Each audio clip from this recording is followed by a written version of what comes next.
안녕하십니까? 삶의 깊은 울림을 전하는 시간입니다. 우리는 살아가면서 수많은 관계를 맺습니다. 그 중에서도 가장 근원적이고 애틋한 관계, 바로 가족입니다. 하지만 때로는 이 가족이라는 이름이 무거운 짐이 되기도 하고 재산이라는 현실적인 문제 앞에서 평생 쌓아온 정이 허무하게 무너지기도 합니다. 오늘날 한국 사회에서 심심치 않게 들려오는 유산 분쟁 소식은 우리에게 가족의 의미를 다시금 묻게 합니다. 오늘 우리가 함께 나눌 이야기는 바로 이 지점에서 시작됩니다.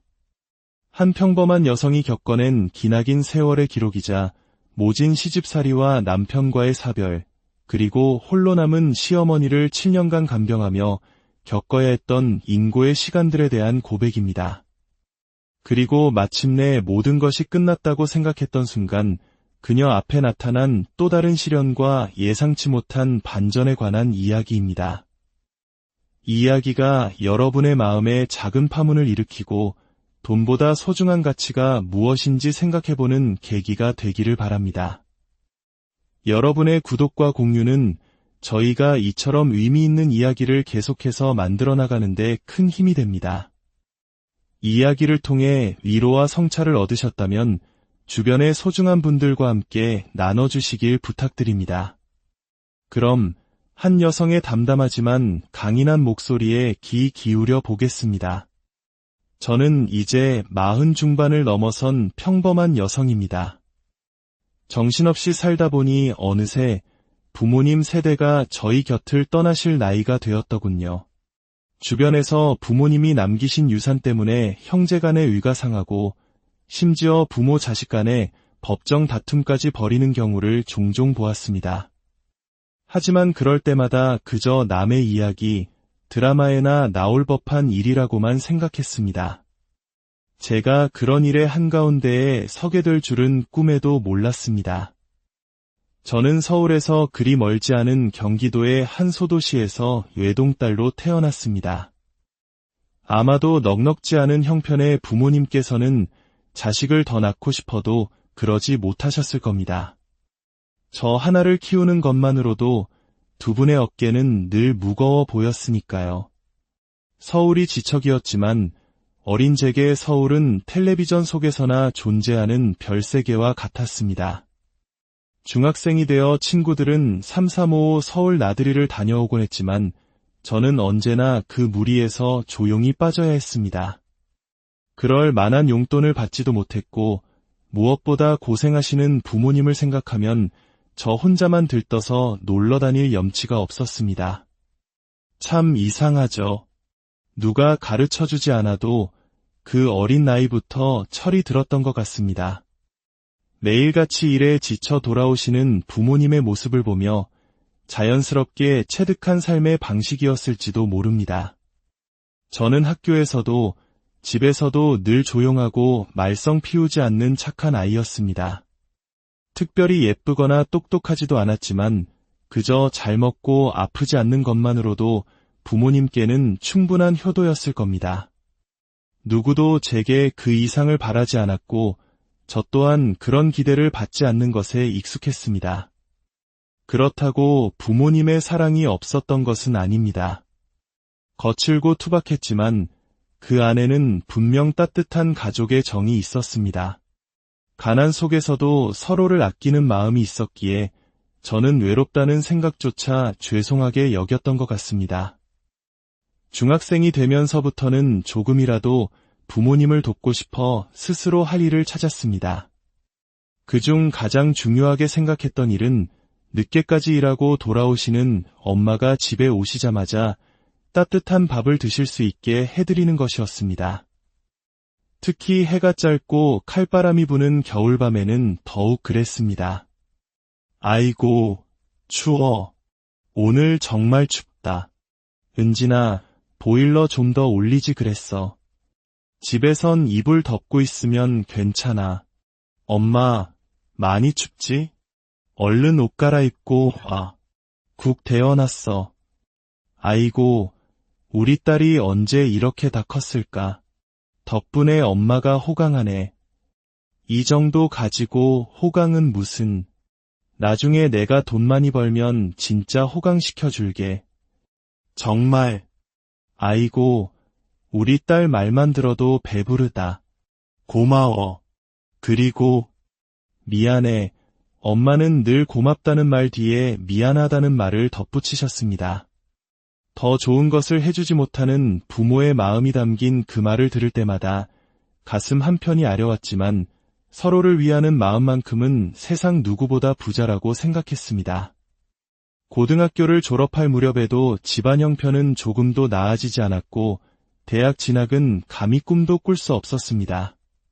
그리고 저는 또래보다 훨씬 이른 나이에 결혼이라는 것을 하게 되었습니다. 뜨거운 연애 끝에 내린 결정은 아니었습니다. 엄마의 지인이 중매를 섰던 겁니다. 은진이 엄마, 이런 자리가 흔한 줄 알아? 다 큰 딸 언제까지 끼고 있을 거야.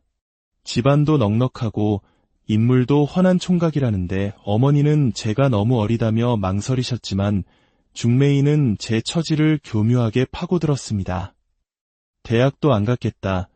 이왕이면 좋은 집에 시집가서 걱정 없이 사는 게 딸을 위한 길 아니겠냐는 논리였죠. 어쩌면 그 말은 제 마음을 흔들기도 했습니다.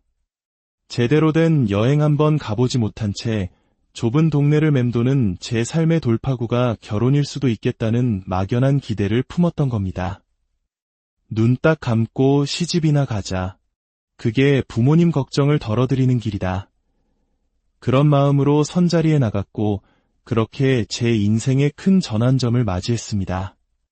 남편은 다소 무기력하고 소극적인 사람이었습니다.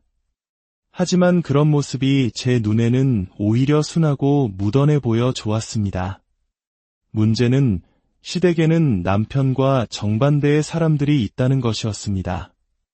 일찍 남편을 여의고 홀로 자식들을 키워낸 시어머니는 그야말로 기가 센 여장부셨고 남편의 누나인 시누이는 어머니보다 한술 더 떴습니다. 신혼집은 시댁에서 걸어서 10분 거리였습니다. 직장이 없던 저는 시도 때도 없이 시댁에 불려 다녔습니다. 어쩌면 남편과 오붓하게 보낸 시간보다 시어머니와 시누이의 눈치를 보며 보낸 시간이 더 많았을지도 모릅니다. 아가, 설거지는 이따 하고 과일부터 좀 깎아내오너라. 어디 친정에서 뭘 얼마나 배워왔는지 솜씨 좀 보자. 엄마는 올케가 뭘 안다고 그래. 내가 알아서 가르칠 테니 걱정 마. 너나 잘해. 너는 시집이나 얼른 가. 시어머니와 시누이는 마치 약속이라도 한 듯 저를 가운데에 두고 팽팽한 기싸움을 벌였습니다. 저는 그 서슬퍼런 분위기 속에서 덜덜 떨며 과일을 깎아야 했습니다. 20살 넘은 어린 나이에 감당하기엔 너무나 버거운 압박감이었습니다. 아이고, 중매쟁이가 집에서 신부 수업만 곱게 받은 아가씨라더니 그 말 믿은 내가 바보지. 과일 하나 제대로 못 깎는 걸 보니 김치는 담글 줄 아냐? 정말로 김치는 담글 줄 알아요. 어려서부터 엄마 도와서 늘 했어요. 아무것도 할 줄 모르는 아이 취급을 받는 것이 억울해져도 모르게 변명을 하고 말았습니다. 하지만 그 말은 곧 제게 더 큰 일거리를 안겨주었습니다. 그럼 잘 됐구나. 당장 내일 배추 사다가 김장부터 담가라. 그렇게 저의 혹독한 시집살이는 본격적으로 시작되었습니다. 제가 시집을 온 건지 시댁에 식모살이를 하러 온 건지 헷갈릴 정도였지만 그래도 최선을 다했습니다. 하지만 시간이 흘러도 아이 소식이 없자 제가 겪어야 했던 서러움은 이전과는 차원이 다른 것이었습니다. 어린 며느리 들였다고 남들이 다 부러워했는데 애도 못 낳을 거면 어린 게 무슨 소용이야. 아이고, 내 팔자야. 우리 집안 대가 끊기게 생겼구나. 옛날 같았으면 소방 맞아도 할 말 없지. 엄마, 정 그러면 어디서 시바지라도 구해와. 시어머니와 시누이는 마치 죄인 취급을 하듯 제 가슴에 비수를 꽂는 말들을 서슴없이 내뱉었습니다. 저는 아무런 반박도 하지 못한 채 고개를 숙이고 있어야만 했습니다. 아이러니컬하게도 이 일을 계기로 남편과의 사이는 이전보다 훨씬 더 깊어졌습니다. 중매로 만나 미처 정들 시간도 없었던 우리였지만 제가 가장 힘들 때 남편은 온전히 제 편이 되어 주었습니다. 우리 그냥 둘이서 행복하게 살면 돼. 엄마랑 누나 말 신경 쓰지 마. 그의 따뜻한 위로 속에서 저는 비로소 이 사람이 내 동반자구나 하는 확신을 갖게 되었습니다. 시집살이는 고되었지만 남편의 사랑이 있었기에 그럭저럭 행복하다고 느끼며 살 수 있었습니다. 결혼 8년 차가 되던 해 시댁에 큰일이 터졌습니다. 시누이가 결혼하겠다며 데려온 남자를 시어머니가 길길이 반대한 것입니다. 시어머니의 눈에 그 남자는 번듯한 직업도 배경도 없는 사람이었습니다. 어디서 저런 놈을 골라와. 절대 안 된다. 엄마가 그 사람에 대해 뭘 안다고 그래요. 이런 식으로 반대하면 나 엄마 딸 안 하고 살 거예요. 평소에도 툭하면 부딪히던 두 모녀였지만 이번만큼은 서로 한치의 양보도 없었습니다. 결국 시누이는 집을 나가버렸고 그 후로 가족들과 모든 연락을 끊고 살았습니다. 어쩌면 시어머니의 걱정은 당연한 것이었습니다.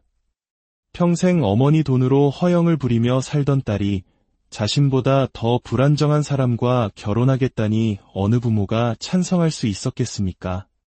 하지만 시누이 입장에서는 난생 처음 사랑하는 사람을 무시하는 엄마에게 큰 상처를 받았을 겁니다.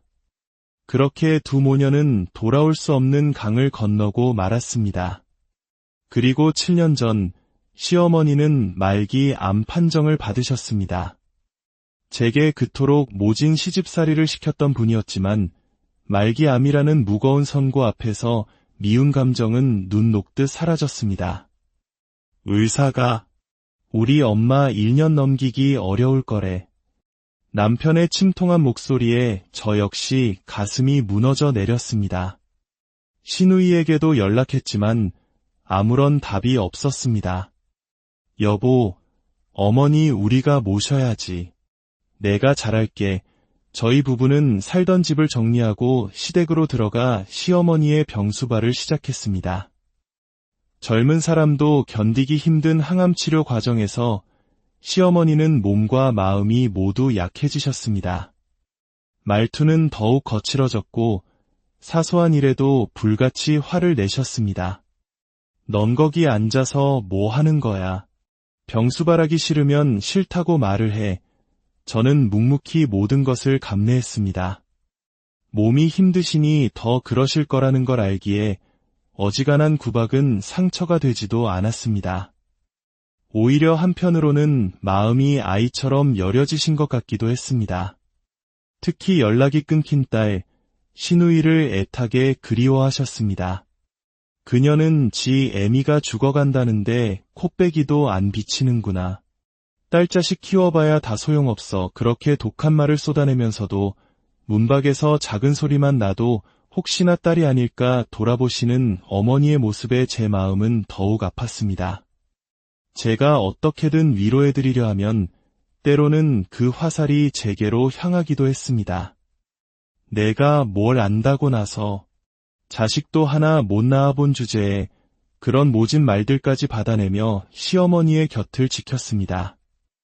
시한부 판정이 무색하게 시어머니의 투병 생활은 7년 가까이 이어졌습니다. 긴 병에 효자 없다는 말이 왜 있는지 실감하는 날들이었습니다. 그런데 시어머니가 암투병을 시작한 지 4년째 되던 해 제게 정말 하늘이 무너지는 일이 일어났습니다. 멀쩡하게 출근했던 남편이 갑작스러운 심장마비로 시어머니보다 먼저 세상을 떠나고 만 것입니다. 아무런 예고도 마지막 인사도 없이 떠나버린 남편. 모진 시집살이 속에서 저의 유일한 버팀목이자 숨쉴 구멍이었던 사람이 사라지자 저는 깊은 공허함에 빠졌습니다. 슬픔이라는 감정조차 느낄 수 없을 만큼 황망했습니다. 장례식장에서 사람들은 제 처지를 두고 수군거렸습니다. 자식도 없는데 저 독한 시어머니 병수발을 어떻게 하려고. 나라면 도망갔겠다. 그 모든 말이 비수처럼 날아와 제 가슴에 박혔습니다. 솔직히 저도 모든 것을 내려놓고 도망치고 싶은 순간이 왜 없었겠습니까? 하지만 남편마저 떠난 지금 시어머니 곁에는 저 하나밖에 남지 않았습니다. 동생의 부고에도 묵묵부답인 시누이를 대신해 제가 시어머니의 마지막을 지켜드려야 한다고 다짐했습니다. 남편이 사라진 집에서 시어머니와 단둘이 남겨진 시간은 이전보다 더 혹독했습니다. 아들을 잃은 슬픔을 주체하지 못한 시어머니는 모든 화를 제게 쏟아내셨습니다. 내 아들 잡아먹은 년, 꼴도 보기 싫으니 내 앞에서 썩거져. 수년간의 간병 생활로 저 역시 요령이 생겨 듣기 싫은 소리는 한 귀로 흘려넘길 줄 알게 되었습니다. 고맙다는 말도 미안하다는 말도 없이 시어머니는 점점 말수가 줄어들었고 저 또한 그런 침묵에 익숙해져 갔습니다. 그리고 얼마 전 기나긴 투병 끝에 시어머니는 마침내 눈을 감으셨습니다. 시어머니가 돌아가셨다는 소식을 전하자 몇 년 만에 시누이가 장례식장의 모습을 드러냈습니다. 발인을 코앞에 둔 늦은 밤 상복도 제대로 갖춰 입지 않은 모습이었지만 그래도 어머니의 마지막 길을 배웅하러 온 것이라 생각해 다행이라고 여겼습니다. 형님, 왜 이제야 오셨어요? 어머니가 얼마나 기다리셨는데. 마음에도 없는 소리 하기는. 내 동생 잡아먹고 우리 엄마까지 가셨으니 이제 아주 속이 시원하겠구나. 오랜만에 만난 시누이는 저를 보자마자 독한 말을 쏟아냈습니다. 정말 변한 게 하나 없구나 싶었지만 어머님 가시는 길에 소란을 피우고 싶지 않아 꾹 참았습니다. 하지만 시누이가 장례식장에 온 진짜 목적은 따로 있었습니다. 그래서 유산 정리는 어떻게 할 거야? 내일 장례 끝나면 바로 처리할 수 있는 거지? 어머니의 영정 앞에서 슬퍼하는 기색도 없이 유산 이야기부터 꺼내는 시누이의 모습에 저는 할 말을 잃었습니다. 형님, 아직 어머님 장례도 다 안 끝났어요. 어떻게 그런 말씀을. 어디서 착한 척이야. 너도 결국 우리 엄마 재산 보고 여태껏 붙어 있었던 거 아니냐고. 기가 막혔습니다. 수년간 집을 나가 어머니를 외면했던 사람이 이제 와서 돈 때문에 나타나 저를 도둑 취급하는 현실이 믿기지 않았습니다. 시누이는 시아버지가 남긴 재산이 아직도 많이 남아있을 거라 착각하고 있었습니다. 하지만 오랜 병원비와 생활비로 그 많던 재산은 거의 다 사라지고 이제 남은 것은 시어머니와 제가 함께 살던 아파트 한 채가 전부였습니다. 뭐? 아파트 한 채가 전부라고? 말도 안 돼. 내가 우리 엄마 재산 친정으로 다 빼돌린 거지.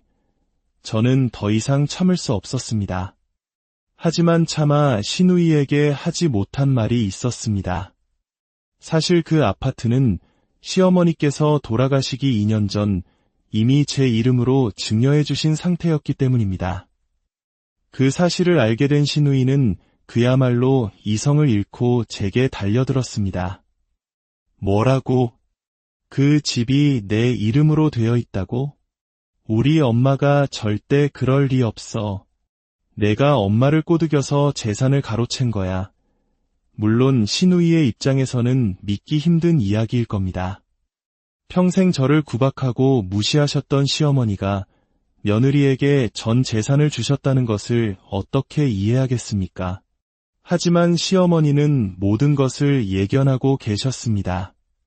남편이 죽었을 때조차 나타나지 않는 딸을 보며 시어머니는 마음을 완전히 정리하셨던 겁니다. 그녀는 이제 내 자식 아니다. 쓸쓸히 을조리시던 그 목소리가 아직도 귓가에 선합니다. 그리고 혹시라도 나중에 시누이가 나타나 재산 다툼을 벌일 것을 염려하여 미리 모든 것을 제게 증여해 주셨던 것입니다. 그것은 지난 세월 곁을 지켜준 며느리에 대한 미안함과 고마움의 표시이자 끝까지 자신을 외면한 딸에 대한 마지막 원망의 표현이었을지도 모릅니다. 이 모든 진실을 털어놓자 신우이는 잠시 말을 잃었습니다. 그리고는 이내 법적으로 해결하겠다며 으름장을 놓았습니다. 유류분 반환 청구 소송할 거야. 법적으로 내 몫은 내가 찾아야겠어. 저는 차분하게 대답했습니다. 형님, 마음대로 하세요. 하지만 어머님이 저한테 증여하신 지 벌써 2년이 넘었어요.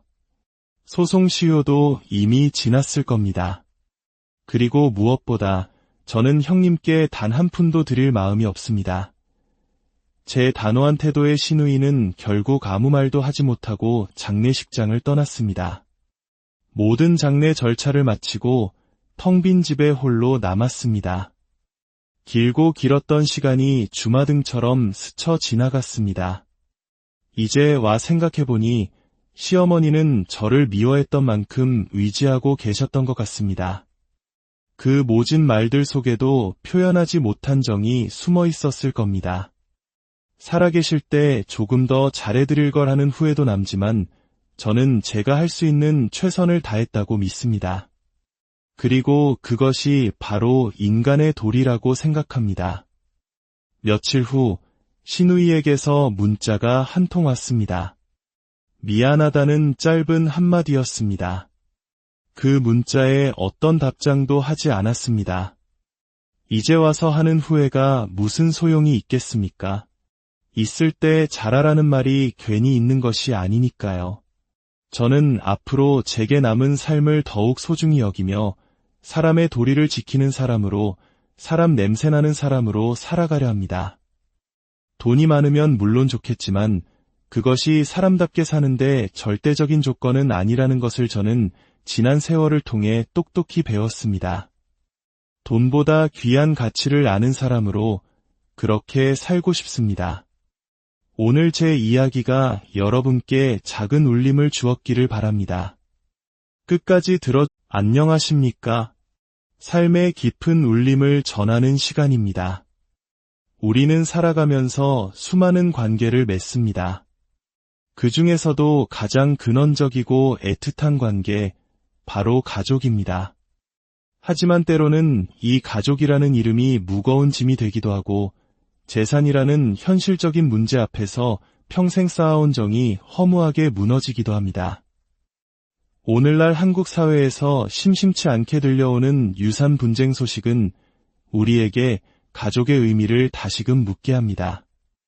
오늘 우리가 함께 나눌 이야기는 바로 이 지점에서 시작됩니다. 한 평범한 여성이 겪어낸 기나긴 세월의 기록이자 모진 시집살이와 남편과의 사별, 그리고 홀로 남은 시어머니를 7년간 간병하며 겪어야 했던 인고의 시간들에 대한 고백입니다. 그리고 마침내 모든 것이 끝났다고 생각했던 순간 그녀 앞에 나타난 또 다른 시련과 예상치 못한 반전에 관한 이야기입니다. 이 이야기가 여러분의 마음에 작은 파문을 일으키고 돈보다 소중한 가치가 무엇인지 생각해보는 계기가 되기를 바랍니다. 여러분의 구독과 공유는 저희가 이처럼 의미 있는 이야기를 계속해서 만들어 나가는데 큰 힘이 됩니다. 이 이야기를 통해 위로와 성찰을 얻으셨다면 주변의 소중한 분들과 함께 나눠주시길 부탁드립니다. 그럼 한 여성의 담담하지만 강인한 목소리에 귀 기울여 보겠습니다. 저는 이제 40 중반을 넘어선 평범한 여성입니다. 정신없이 살다 보니 어느새 부모님 세대가 저희 곁을 떠나실 나이가 되었더군요.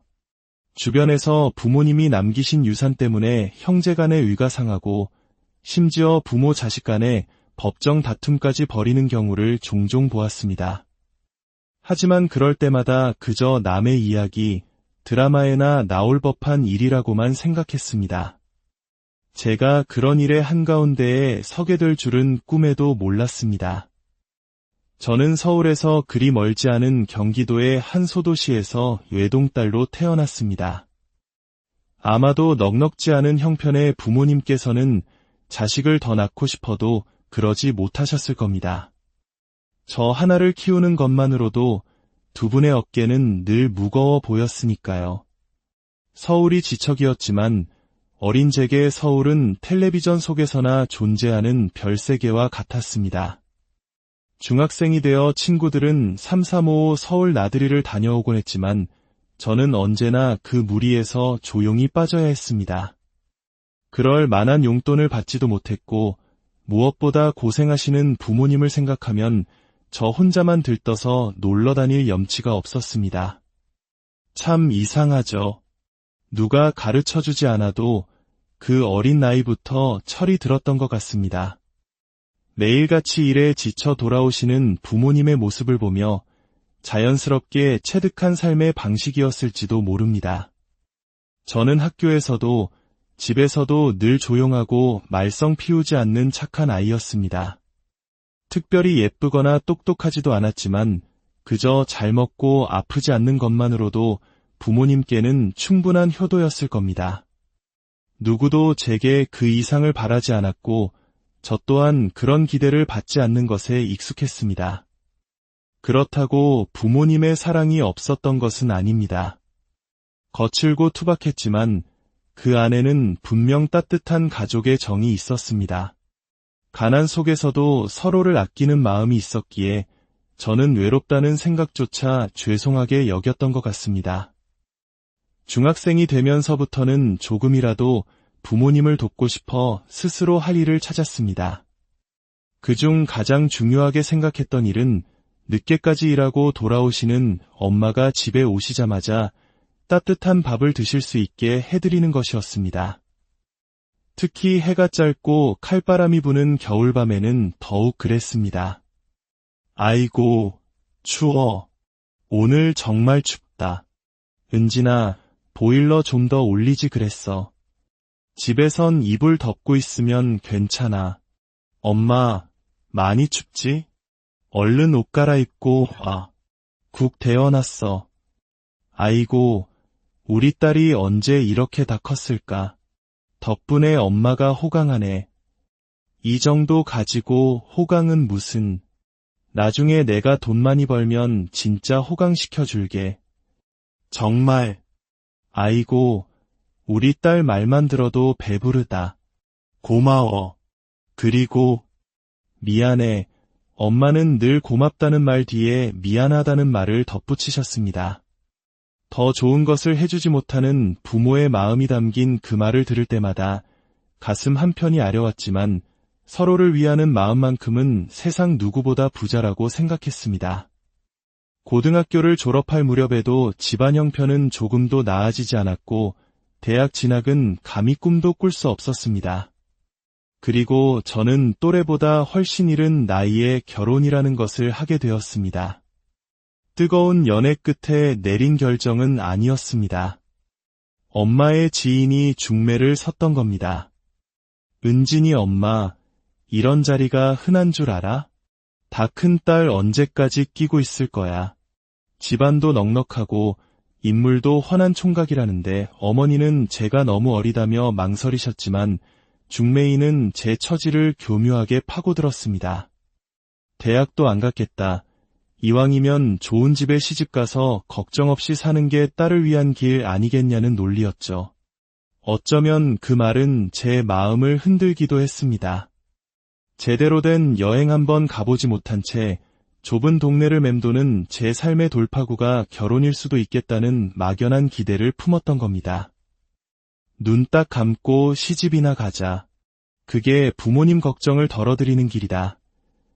그런 마음으로 선자리에 나갔고 그렇게 제 인생의 큰 전환점을 맞이했습니다. 남편은 다소 무기력하고 소극적인 사람이었습니다. 하지만 그런 모습이 제 눈에는 오히려 순하고 무던해 보여 좋았습니다. 문제는 시댁에는 남편과 정반대의 사람들이 있다는 것이었습니다.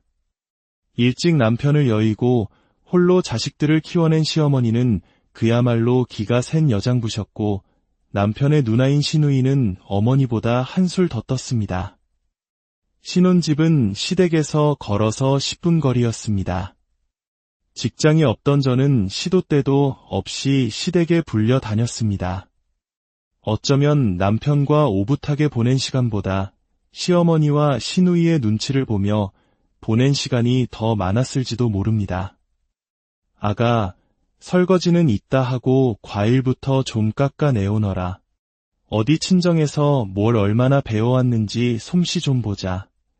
엄마는 올케가 뭘 안다고 그래. 내가 알아서 가르칠 테니 걱정 마. 너나 잘해. 너는 시집이나 얼른 가. 시어머니와 시누이는 마치 약속이라도 한 듯 저를 가운데에 두고 팽팽한 기싸움을 벌였습니다. 저는 그 서슬퍼런 분위기 속에서 덜덜 떨며 과일을 깎아야 했습니다. 20살간 넘은 어린 나이에 감당하기엔 너무나 버거운 압박감이었습니다. 아이고, 중매쟁이가 집에서 신부 수업만 곱게 받은 아가씨라더니 그 말 믿은 내가 바보지. 과일 하나 제대로 못 깎는 걸 보니 김치는 담글 줄 아냐? 정말로 김치는 담글 줄 알아요. 어려서부터 엄마 도와서 늘 했어요. 아무것도 할 줄 모르는 아이 취급을 받는 것이 억울해져도 모르게 변명을 하고 말았습니다. 하지만 그 말은 곧 제게 더 큰 일거리를 안겨주었습니다. 그럼 잘 됐구나. 당장 내일 배추 사다가 김장부터 담가라. 그렇게 저의 혹독한 시집살이는 본격적으로 시작되었습니다. 제가 시집을 온 건지 시댁에 식모살이를 하러 온 건지 헷갈릴 정도였지만 그래도 최선을 다했습니다. 하지만 시간이 흘러도 아이 소식이 없자 제가 겪어야 했던 서러움은 이전과는 차원이 다른 것이었습니다. 어린 며느리 들였다고 남들이 다 부러워했는데 애도 못 낳을 거면 어린 게 무슨 소용이야. 아이고, 내 팔자야. 우리 집안 대가 끊기게 생겼구나. 옛날 같았으면 소방 맞아도 할 말 없지. 엄마, 정 그러면 어디서 시바지라도 구해와. 시어머니와 시누이는 마치 죄인 취급을 하듯 제 가슴에 비수를 꽂는 말들을 서슴없이 내뱉었습니다. 저는 아무런 반박도 하지 못한 채 고개를 숙이고 있어야만 했습니다. 아이러니컬하게도 이 일을 계기로 남편과의 사이는 이전보다 훨씬 더 깊어졌습니다. 중매로 만나 미처 정들 시간도 없었던 우리였지만 제가 가장 힘들 때 남편은 온전히 제 편이 되어주었습니다. 우리 그냥 둘이서 행복하게 살면 돼. 엄마랑 누나 말 신경 쓰지 마. 그의 따뜻한 위로 속에서 저는 비로소 이 사람이 내 동반자구나 하는 확신을 갖게 되었습니다. 시집살이는 고되었지만 남편의 사랑이 있었기에 그럭저럭 행복하다고 느끼며 살 수 있었습니다. 결혼 8년 차가 되던 해 시댁에 큰일이 터졌습니다. 시누이가 결혼하겠다며 데려온 남자를 시어머니가 길길이 반대한 것입니다. 시어머니의 눈에 그 남자는 번듯한 직업도 배경도 없는 사람이었습니다. 어디서 저런 놈을 골라와. 절대 안 된다. 엄마가 그 사람에 대해 뭘 안다고 그래요. 이런 식으로 반대하면 나 엄마 딸 안 하고 살 거예요. 평소에도 툭하면 부딪히던 두 모녀였지만 이번만큼은 서로 한치의 양보도 없었습니다. 결국 시누이는 집을 나가버렸고 그 후로 가족들과 모든 연락을 끊고 살았습니다. 어쩌면 시어머니의 걱정은 당연한 것이었습니다. 평생 어머니 돈으로 허영을 부리며 살던 딸이 자신보다 더 불안정한 사람과 결혼하겠다니 어느 부모가 찬성할 수 있었겠습니까? 하지만 시누이 입장에서는 난생 처음 사랑하는 사람을 무시하는 엄마에게 큰 상처를 받았을 겁니다. 그렇게 두 모녀는 돌아올 수 없는 강을 건너고 말았습니다. 그리고 7년 전 시어머니는 말기 암 판정을 받으셨습니다. 제게 그토록 모진 시집살이를 시켰던 분이었지만 말기 암이라는 무거운 선고 앞에서 미운 감정은 눈 녹듯 사라졌습니다. 의사가 우리 엄마 1년 넘기기 어려울 거래. 남편의 침통한 목소리에 저 역시 가슴이 무너져 내렸습니다. 신우이에게도 연락했지만 아무런 답이 없었습니다. 여보, 어머니 우리가 모셔야지. 내가 잘할게. 저희 부부는 살던 집을 정리하고 시댁으로 들어가 시어머니의 병수발을 시작했습니다. 젊은 사람도 견디기 힘든 항암 치료 과정에서 시어머니는 몸과 마음이 모두 약해지셨습니다. 말투는 더욱 거칠어졌고 사소한 일에도 불같이 화를 내셨습니다. 넌 거기 앉아서 뭐 하는 거야? 병수발하기 싫으면 싫다고 말을 해. 저는 묵묵히 모든 것을 감내했습니다. 몸이 힘드시니 더 그러실 거라는 걸 알기에 어지간한 구박은 상처가 되지도 않았습니다. 오히려 한편으로는 마음이 아이처럼 여려지신 것 같기도 했습니다. 특히 연락이 끊긴 딸, 신우이를 애타게 그리워하셨습니다. 그녀는 지 애미가 죽어간다는데 코빼기도 안 비치는구나. 딸자식 키워봐야 다 소용없어. 그렇게 독한 말을 쏟아내면서도 문밖에서 작은 소리만 나도 혹시나 딸이 아닐까 돌아보시는 어머니의 모습에 제 마음은 더욱 아팠습니다. 제가 어떻게든 위로해드리려 하면 때로는 그 화살이 제게로 향하기도 했습니다. 내가 뭘 안다고 나서 자식도 하나 못 낳아본 주제에 그런 모진 말들까지 받아내며 시어머니의 곁을 지켰습니다. 시한부 판정이 무색하게 시어머니의 투병 생활은 7년 가까이 이어졌습니다. 긴 병에 효자 없다는 말이 왜 있는지 실감하는 날들이었습니다. 그런데 시어머니가 암투병을 시작한 지 4년째 되던 해 제게 정말 하늘이 무너지는 일이 일어났습니다. 멀쩡하게 출근했던 남편이 갑작스러운 심장마비로 시어머니보다 먼저 세상을 떠나고 만 것입니다. 아무런 예고도 마지막 인사도 없이 떠나버린 남편. 모진 시집살이 속에서 저의 유일한 버팀목이자 숨쉴 구멍이었던 사람이 사라지자 저는 깊은 공허함에 빠졌습니다. 슬픔이라는 감정조차 느낄 수 없을 만큼 황망했습니다. 장례식장에서 사람들은 제 처지를 두고 수군거렸습니다. 자식도 없는데 저 독한 시어머니 병수발을 어떻게 하려고. 나라면 도망갔겠다. 그 모든 말이 비수처럼 날아와 제 가슴에 박혔습니다. 솔직히 저도 모든 것을 내려놓고 도망치고 싶은 순간이 왜 없었겠습니까? 하지만 남편마저 떠난 지금 시어머니 곁에는 저 하나밖에 남지 않았습니다. 동생의 부고에도 묵묵부답인 시누이를 대신해 제가 시어머니의 마지막을 지켜드려야 한다고 다짐했습니다. 남편이 사라진 집에서 시어머니와 단둘이 남겨진 시간은 이전보다 더 혹독했습니다. 아들을 잃은 슬픔을 주체하지 못한 시어머니는 모든 화를 제게 쏟아내셨습니다. 내 아들 잡아먹은 년, 꼴도 보기 싫으니 내 앞에서 썩거져.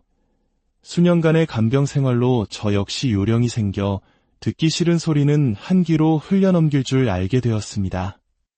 고맙다는 말도 미안하다는 말도 없이 시어머니는 점점 말수가 줄어들었고 저 또한 그런 침묵에 익숙해져 갔습니다.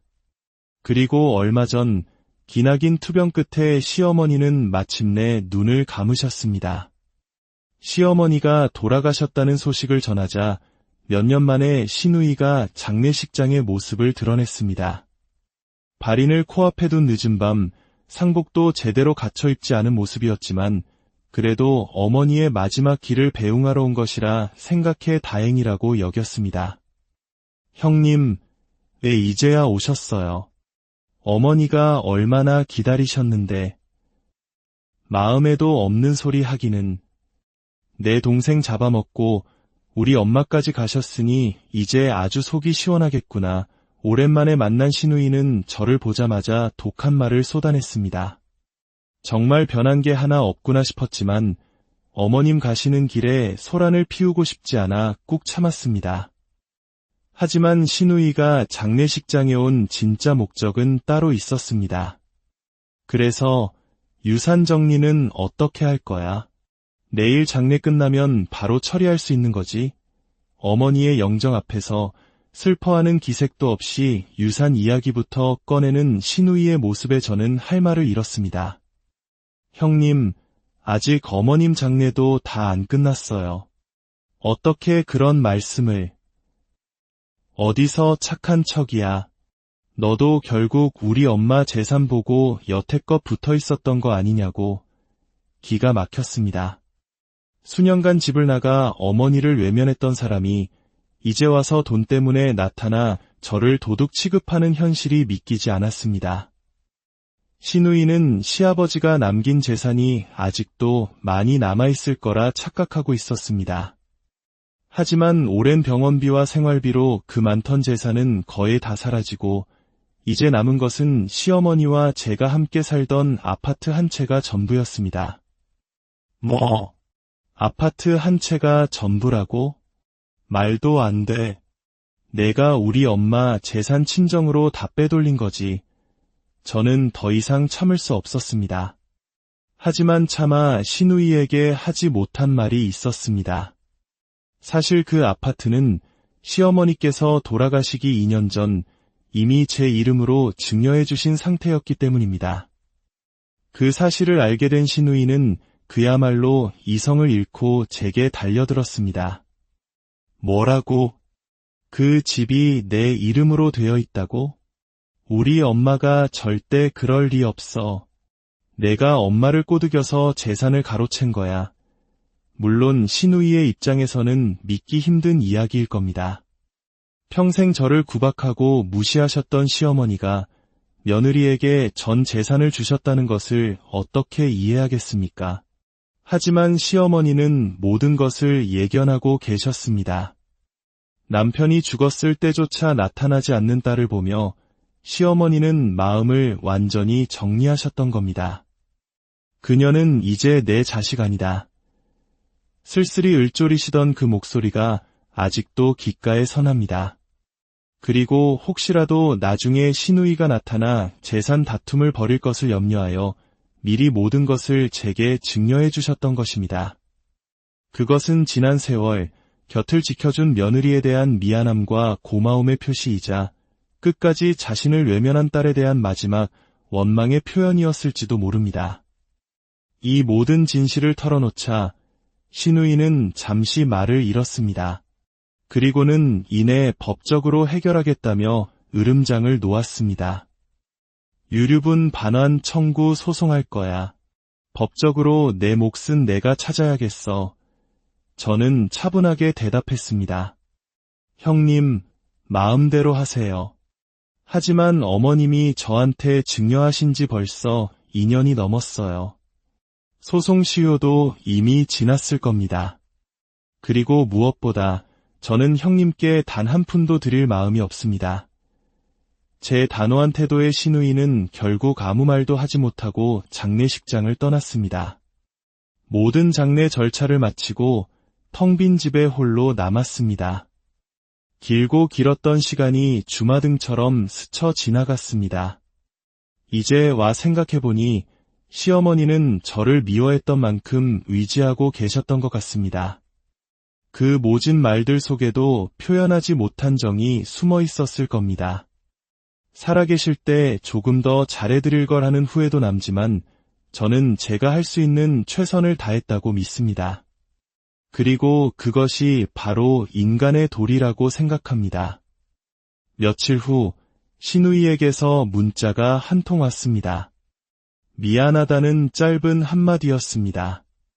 그 문자에 어떤 답장도 하지 않았습니다. 이제 와서 하는 후회가 무슨 소용이 있겠습니까? 있을 때 잘하라는 말이 괜히 있는 것이 아니니까요. 저는 앞으로 제게 남은 삶을 더욱 소중히 여기며 사람의 도리를 지키는 사람으로, 사람 냄새나는 사람으로 살아가려 합니다.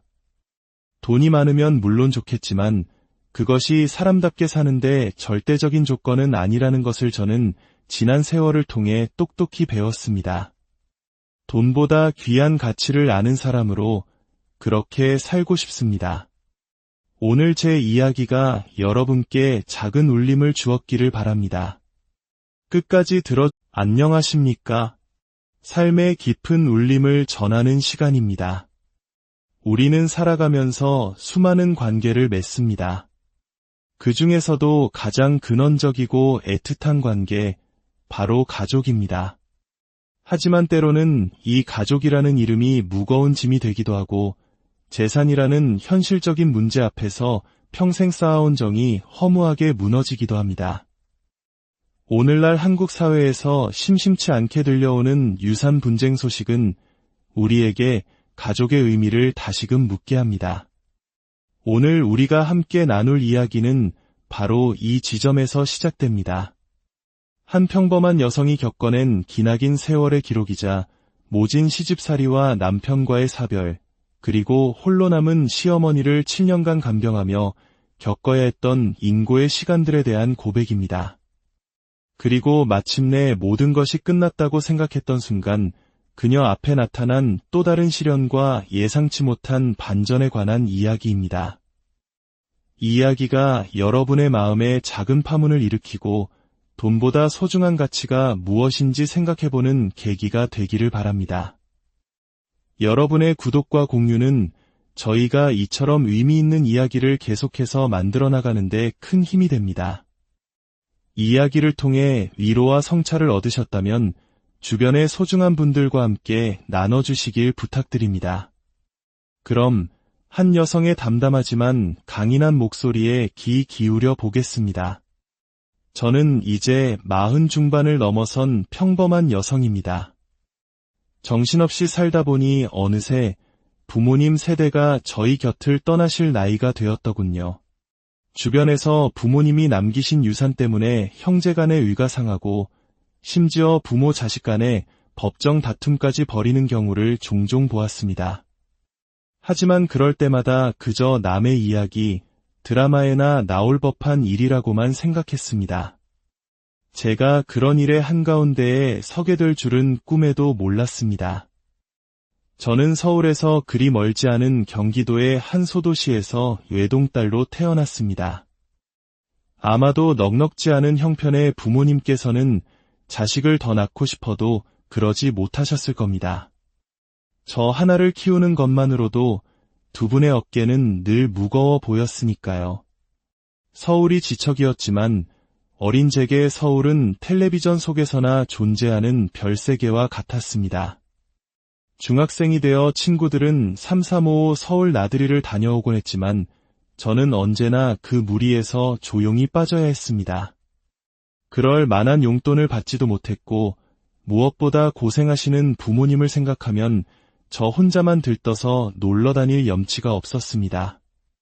참 이상하죠. 누가 가르쳐주지 않아도 그 어린 나이부터 철이 들었던 것 같습니다. 매일같이 일에 지쳐 돌아오시는 부모님의 모습을 보며 자연스럽게 체득한 삶의 방식이었을지도 모릅니다. 저는 학교에서도 집에서도 늘 조용하고 말썽 피우지 않는 착한 아이였습니다. 특별히 예쁘거나 똑똑하지도 않았지만 그저 잘 먹고 아프지 않는 것만으로도 부모님께는 충분한 효도였을 겁니다. 누구도 제게 그 이상을 바라지 않았고 저 또한 그런 기대를 받지 않는 것에 익숙했습니다. 그렇다고 부모님의 사랑이 없었던 것은 아닙니다. 거칠고 투박했지만 그 안에는 분명 따뜻한 가족의 정이 있었습니다. 가난 속에서도 서로를 아끼는 마음이 있었기에 저는 외롭다는 생각조차 죄송하게 여겼던 것 같습니다. 중학생이 되면서부터는 조금이라도 부모님을 돕고 싶어 스스로 할 일을 찾았습니다. 그중 가장 중요하게 생각했던 일은 늦게까지 일하고 돌아오시는 엄마가 집에 오시자마자 따뜻한 밥을 드실 수 있게 해드리는 것이었습니다. 특히 해가 짧고 칼바람이 부는 겨울밤에는 더욱 그랬습니다. 아이고, 추워. 오늘 정말 춥다. 은진아, 보일러 좀 더 올리지 그랬어. 집에선 이불 덮고 있으면 괜찮아. 엄마, 많이 춥지? 얼른 옷 갈아입고 와. 국 데워놨어. 아이고, 우리 딸이 언제 이렇게 다 컸을까? 덕분에 엄마가 호강하네. 이 정도 가지고 호강은 무슨. 나중에 내가 돈 많이 벌면 진짜 호강시켜 줄게. 정말. 아이고, 우리 딸 말만 들어도 배부르다. 고마워. 그리고 미안해. 엄마는 늘 고맙다는 말 뒤에 미안하다는 말을 덧붙이셨습니다. 더 좋은 것을 해주지 못하는 부모의 마음이 담긴 그 말을 들을 때마다 가슴 한편이 아려왔지만 서로를 위하는 마음만큼은 세상 누구보다 부자라고 생각했습니다. 고등학교를 졸업할 무렵에도 집안 형편은 조금도 나아지지 않았고 대학 진학은 감히 꿈도 꿀 수 없었습니다. 그리고 저는 또래보다 훨씬 이른 나이에 결혼이라는 것을 하게 되었습니다. 뜨거운 연애 끝에 내린 결정은 아니었습니다. 엄마의 지인이 중매를 섰던 겁니다. 은진이 엄마, 이런 자리가 흔한 줄 알아? 다 큰 딸 언제까지 끼고 있을 거야. 집안도 넉넉하고 인물도 훤한 총각이라는데 어머니는 제가 너무 어리다며 망설이셨지만 중매인은 제 처지를 교묘하게 파고들었습니다. 대학도 안 갔겠다. 이왕이면 좋은 집에 시집가서 걱정 없이 사는 게 딸을 위한 길 아니겠냐는 논리였죠. 어쩌면 그 말은 제 마음을 흔들기도 했습니다. 제대로 된 여행 한번 가보지 못한 채 좁은 동네를 맴도는 제 삶의 돌파구가 결혼일 수도 있겠다는 막연한 기대를 품었던 겁니다. 눈 딱 감고 시집이나 가자. 그게 부모님 걱정을 덜어드리는 길이다. 그런 마음으로 선자리에 나갔고 그렇게 제 인생의 큰 전환점을 맞이했습니다. 남편은 다소 무기력하고 소극적인 사람이었습니다. 하지만 그런 모습이 제 눈에는 오히려 순하고 무던해 보여 좋았습니다. 문제는 시댁에는 남편과 정반대의 사람들이 있다는 것이었습니다. 일찍 남편을 여의고 홀로 자식들을 키워낸 시어머니는 그야말로 기가 센 여장부셨고 남편의 누나인 시누이는 어머니보다 한술 더 떴습니다. 신혼집은 시댁에서 걸어서 10분 거리였습니다. 직장이 없던 저는 시도 때도 없이 시댁에 불려 다녔습니다. 어쩌면 남편과 오붓하게 보낸 시간보다 시어머니와 시누이의 눈치를 보며 보낸 시간이 더 많았을지도 모릅니다. 아가, 설거지는 이따 하고 과일부터 좀 깎아내오너라. 어디 친정에서 뭘 얼마나 배워왔는지 솜씨 좀 보자. 엄마는 올케가 뭘 안다고 그래. 내가 알아서 가르칠 테니 걱정 마. 너나 잘해. 너는 시집이나 얼른 가. 시어머니와 시누이는 마치 약속이라도 한 듯 저를 가운데에 두고 팽팽한 기싸움을 벌였습니다. 저는 그 서슬 퍼런 분위기 속에서 덜덜 떨며 과일을 깎아야 했습니다. 20살간 넘은 어린 나이에 감당하기엔 너무나 버거운 압박감이었습니다. 아이고, 중매쟁이가 집에서 신부 수업만 곱게 받은 아가씨라더니 그 말 믿은 내가 바보지. 과일 하나 제대로 못 깎는 걸 보니 김치는 담글 줄 아냐? 정말로 김치는 담글 줄 알아요.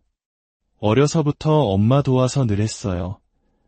아무것도 할 줄 모르는 아이 취급을 받는 것이 억울해져도 모르게 변명을 하고 말았습니다. 하지만 그 말은 곧 제게 더 큰 일거리를 안겨주었습니다. 그럼 잘 됐구나. 당장 내일 배추 사다가 김장부터 담가라. 그렇게 저의 혹독한 시집살이는 본격적으로 시작되었습니다. 제가 시집을 온 건지 시댁에 식모살이를 하러 온 건지 헷갈릴 정도였지만 그래도 최선을 다했습니다. 하지만 시간이 흘러도 아이 소식이 없자 제가 겪어야 했던 서러움은 이전과는 차원이 다른 것이었습니다. 어린 며느리 들였다고 남들이 다 부러워했는데 애도 못 낳을 거면 어린 게 무슨 소용이야. 아이고, 내 팔자야. 우리 집안 대가 끊기게 생겼구나. 옛날 같았으면 소방 맞아도 할 말 없지. 엄마, 정 그러면 어디서 시바지라도 구해와. 시어머니와 시누이는 마치 죄인 취급을 하듯 제 가슴에 비수를 꽂는 말들을 서슴없이 내뱉었습니다. 저는 아무런 반박도 하지 못한 채 고개를 숙이고 있어야만 했습니다. 아이러니컬하게도 이 일을 계기로 남편과의 사이는 이전보다 훨씬 더 깊어졌습니다. 중매로 만나 미처 정들 시간도 없었던 우리였지만 제가 가장 힘들 때 남편은 온전히 제 편이 되어 주었습니다. 우리 그냥 둘이서 행복하게 살면 돼. 엄마랑 누나 말 신경 쓰지 마. 그의 따뜻한 위로 속에서 저는 비로소 이 사람이 내 동반자구나 하는 확신을 갖게 되었습니다. 시집살이는 고되었지만 남편의 사랑이 있었기에 그럭저럭 행복하다고 느끼며 살 수 있었습니다. 결혼 8년 차가 되던 해 시댁에 큰일이 터졌습니다. 시누이가 결혼하겠다며 데려온 남자를 시어머니가 길길이 반대한 것입니다. 시어머니의 눈에 그 남자는 번듯한 직업도 배경도 없는 사람이었습니다. 어디서 저런 놈을 골라와. 절대 안 된다.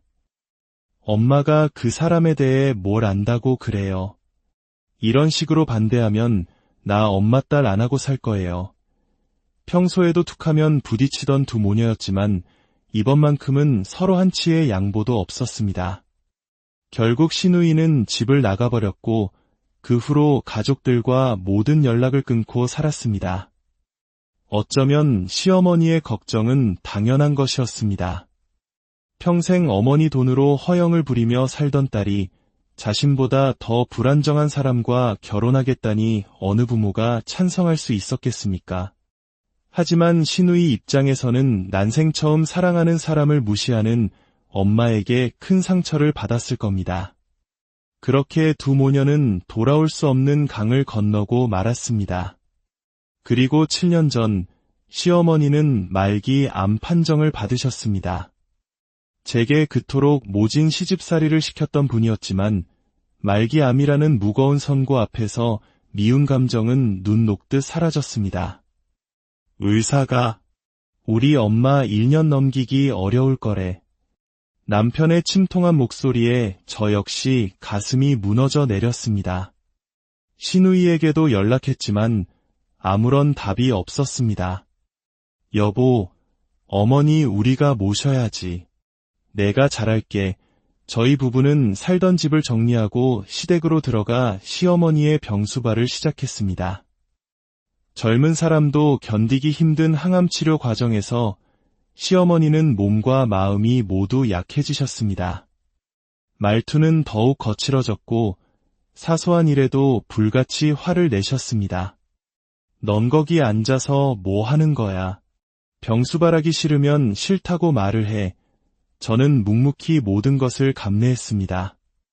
몸이 힘드시니 더 그러실 거라는 걸 알기에 어지간한 구박은 상처가 되지도 않았습니다.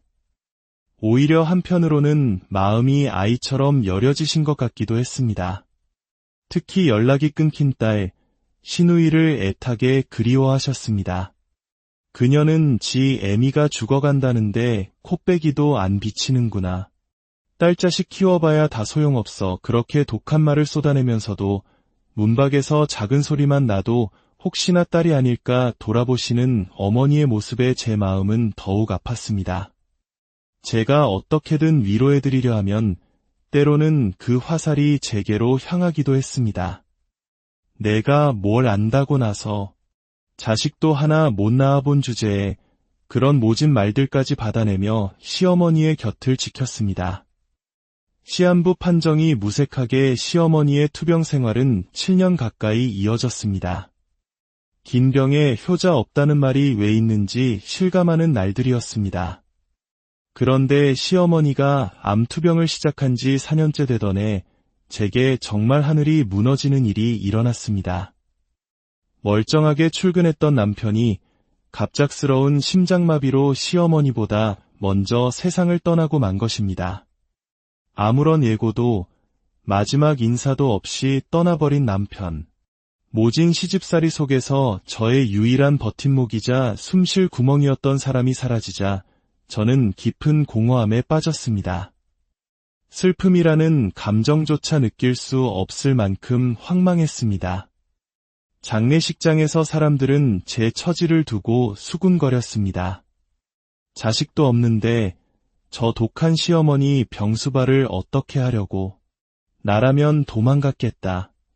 그 모든 말이 비수처럼 날아와 제 가슴에 박혔습니다.